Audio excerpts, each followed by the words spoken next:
Habib Thoha dikatakan menjadi menantu Pangeran Mangkubumi, tapi tidak disebutkan siapa istrinya.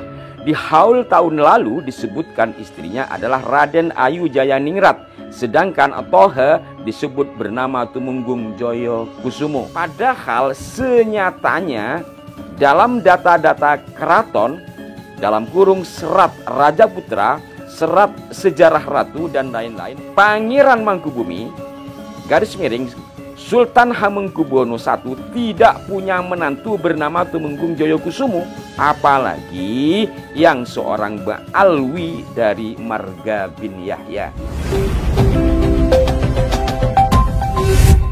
Assalamualaikum warahmatullahi wabarakatuh. Salam jumpa, salam sejahtera untuk Anda semua. Salam persaudaraan dari kami Ar-9 Channel. Dan kami tak lupa mengucapkan terima kasih yang tidak terhingga atas respon positif Anda, atas dukungan Anda, atas doa Anda. Dan kami tidak bosan berharap doa serta dorongan bagi kami untuk terus berkarya yang bernilai kebaikan. Dan dalam perjumpaan kali ini saya mengawali dengan menghela nafas panjang. Kenapa? Karena yang akan kami ulas ini lagi-lagi berkaitan dengan Abah Lutfi bin Yahya. Sedianya saya agak berat untuk mengulas ini karena kami sudah terlalu sering. Namun sebagai tanggung jawab moral dan juga salah satu upaya dalam rangka pelurusan terkait dengan sejarah bangsa kita, sejarah tokoh-tokoh kita, nampaknya saya harus menyampaikan hal ini, apalagi kemudian kami terjalin komunikasi dengan salah satu terah Hamengkubuwanan. Hamengkubuwanan adalah peristilahan dari keluarga besar Sri Sultan Hamengkubuwono. Beberapa waktu yang lalu digelar atau diselenggarakan haul dengan tajuk Maulid Nabi dan haul Habib Thoha bin Muhammad bin Yahya yang digelar di Semarang, dan satu di antaranya ditayangkan oleh kanal YouTube NU Channel. Ini juga yang membuat saya harus bernafas panjang. Apakah NU Channel ini milik PBNU? Saya tidak terlalu paham ya. Apakah milik dari kiai-kiai NU atau warga NU? Karena kalau PBNU sendiri kan sudah memiliki TV NU. Di luar konteks itu, yang membuat saya harus menghela nafas panjang ini ya terkait dengan satu di antara rangkaian acaranya ketika mengulas manaqib atau riwayat atau kisah dari sang tokoh yang dihauli tersebut, yakni Habib Thoha. Terkait dengan nama ini sudah beberapa kali kami ungkap, mungkin bagi Anda yang kerap menonton tayangan kami sudah sangat akrab. Habib Thoha, nanti ada Habib Hasan bin Thoha bin Yahya, Habib Husain bin Thoha bin Yahya. Nah, apa ulasannya? Silahkan Anda bisa menyaksikan sendiri di kanal tersebut. Kami mohon maaf tidak bisa menayangkan di kanal kami. Kami hanya mengambil rangkumannya atau resume yang sudah dibuat oleh sahabat-sahabat kami di Ngayogyakarta dari Solid Mataram, yaitu suatu komunitas penjaga sejarah Mataram, atau sekali lagi Solid Mataram. Dari catatan kawan-kawan ini ada beberapa poin yang akan saya bacakan kepada Anda dari isi manaqib terkait dengan Habib Thoha bin Muhammad bin Yahya yang merupakan leluhur dari Abah Lutfi bin Yahya. Beberapa poin-poin kengawuran manaqib yang terkait dengan Keraton Yogyakarta dan Pangeran Mangkubumi dari menit kesekian itu ada pada bagian tengah ya. Pada intinya di kanal NU Channel itu ditayangkan atau sesuai dengan rangkaian acaranya pada pembacaan manaqib. Hasil dari telaah kawan-kawan tadi, diantaranya ya tentu dari Terah Hamengkubuwono, Habib Tohe disampaikan di situ ya. Habib Tohe dikatakan menjadi menantu Pangeran Mangkubumi, tapi tidak disebutkan siapa istrinya. Di haul tahun lalu disebutkan istrinya adalah Raden Ayu Jayaningrat, sedangkan Tohe disebut bernama Tumenggung Joyo Kusumo. Pada item berikutnya, Pangeran Mangkubumi dibantu Habib Tohe dan pasukannya, mantan perampok dan bajak laut, dan juga dibantu prajurit dari kalangan santri untuk memberontak VOC.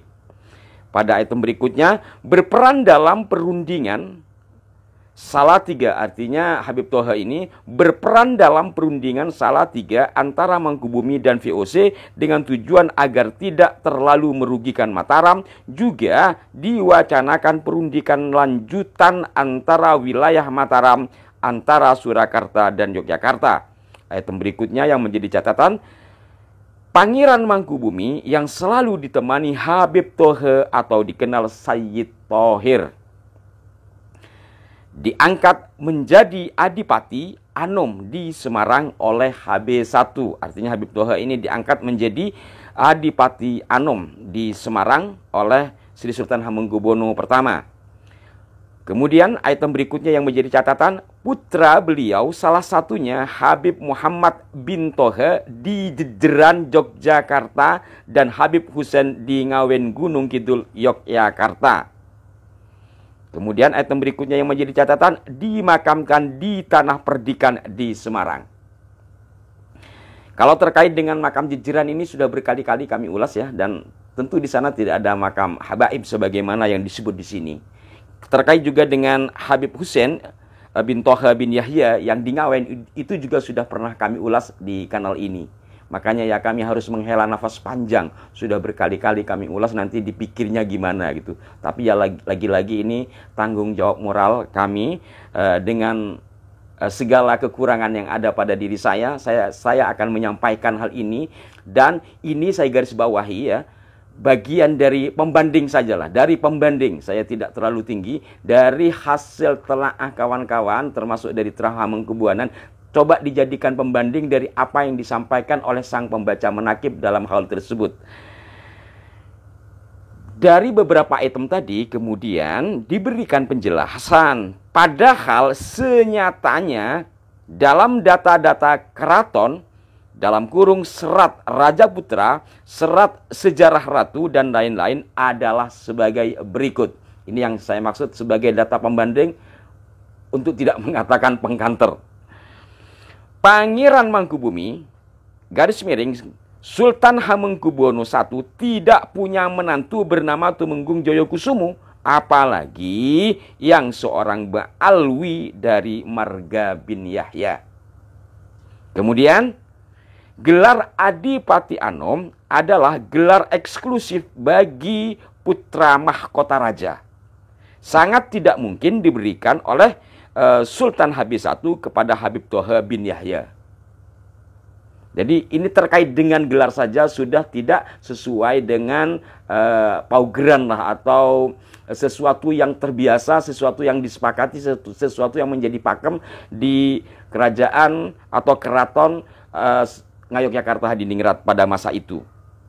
Kemudian tidak ada sejarahnya Habib Tohe bin Yahya kemana-mana selalu mendampingi Pangeran Mangkubumi, garis miring Sultan Hamengkubuwono I. Kemudian tidak ada makam Habib Muhammad bin Tohe bin Yahya di Jejeran Yogyakarta. Karena saya sudah pernah ke Jejeran dan sudah mengitari makam-makam itu. Makam Jejeran dikenal dengan makam Kiai Jejer ya, yang merupakan leluhur dari Kanjeng Raden Tumenggung Sumudiningrat. Kanjeng Raden Tumenggung Sumudiningrat inilah yang dikatakan sebagai Habib Hasan bin Tohe bin Yahya, yang dikatakan makamnya berada di Lamper Kidul.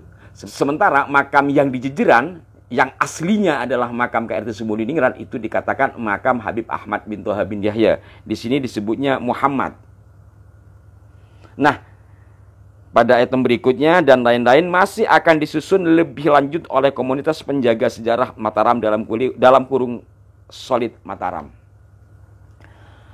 Ringkas saja sahabat-sahabatku dari apa yang kami sampaikan pada edisi kali ini. Sekali lagi, Ya sebagai pembanding lah dari beberapa item yang kami sampaikan tadi. Kenapa? Karena dari berbagai hal yang telah disampaikan dan ditelaah, ditulis ulang oleh kawan-kawan di Jogja, telah diberi sanggahannya. Kalau mau disimpulkan secara umum, dari berbagai item tadi, satu pun tidak sesuai dengan data yang mereka miliki yang bersumber dari Keraton Ngayogyakarta Hadiningrat. Hal ini tentu mafhum bagi Anda yang biasa membaca sejarah dan mengulik sejarah. Namun di sisi lain, barangkali ini juga menjadi perhatian bagi kita semua, apalagi hal itu didatangi oleh pejabat-pejabat setempat dan tokoh-tokoh agama juga, serta ditayangkan di NU Channel. Ini lagi-lagi membuat saya harus menghela nafas panjang. Nyaris tak bisa menyampaikan kata-kata indah. Kok bisa gitu? Itu yang menjadi pertanyaan saya. Dan mudah-mudahan Anda bisa membantu kami memberikan pencerahan-pencerahan di kolom komentar. Mudah-mudahan dari Anda juga ada dari kalangan sejarawan atau pemerhati sejarah, setidaknya sahabat-sahabat kami di Jogja yang tergabung dalam Solid Mataram, bisa memberikan responnya seperti apa untuk menambah dari apa yang kami sampaikan ini di kolom komentar. Dan lagi-lagi, ini sesuatu yang penting yang berkaitan dengan sejarah bangsa kita. Tak bosan saya sampaikan, satu teori yang sangat dikenal dari Juri Linna, seorang penulis Swedia, bahwa untuk menundukkan satu kaum, untuk menundukkan satu bangsa, pertama ya dikaburkan sejarahnya, rusak sejarahnya. Kedua, jauhkan generasi itu dari kecintaan terhadap leluhurnya. Nah ini kalau yang hebat-hebat itu sudah bukan leluhur kita, ujungnya kita akan menambatkan cinta kepada yang lain. Kemudian yang ketiga, hilangkan bukti-bukti sejarahnya, macam artefak, kuburan dirubah, dan berbagai hal lainnya. Kiranya yang menjadi teori Juri Linna ini sudah terjadi di bangsa kita. Lantas sampai kapan akan terus begini? Kalau macam kami di Arah 9 ini ya hanya bisa menyampaikan, hanya bisa mohon kepada Anda untuk memberikan masukan-masukan. Kami tidak punya kuasa, tidak punya relasi kuasa, demikian istilah anak kampusan, untuk berbuat yang lebih dari sekedar menyampaikan ini. Paling ya kami turun, kami menelaah, kami menyampaikan. Mudah-mudahan ada perhatian dari pihak pemerintah, baik pemerintah Ngayogyakarta Hadiningrat, pemerintah Semarang ataupun Jawa Tengah, dan syukur-syukur kalau ada dari pemerintah pusat. Walaupun sebagaimana yang kami katakan beberapa edisi yang lalu, bahwa pemerintah Republik Indonesia sudah tidak memiliki lagi deputi sejarah atau masa lalu disebut Direktorat Jenderal Sejarah, seperti atau sebagaimana telah disampaikan oleh Profesor Dr. Anhar Gonggong. Apakah ini juga menjadi sebab kesejarahan kita seperti ini? Wallahu a'lam. Yang pasti mohon doa dan dukungan dari Anda agar kami tetap istiqomah, agar kami konsisten dalam menyampaikan sesuatu yang sekiranya bernilai kebaikan, bernilai kemanfaatan, secara khusus terkait dengan dunia sejarah leluhur bangsa kita. Mohon maaf jika ada kekeliruan. Sampai jumpa. Wassalamualaikum warahmatullahi wabarakatuh.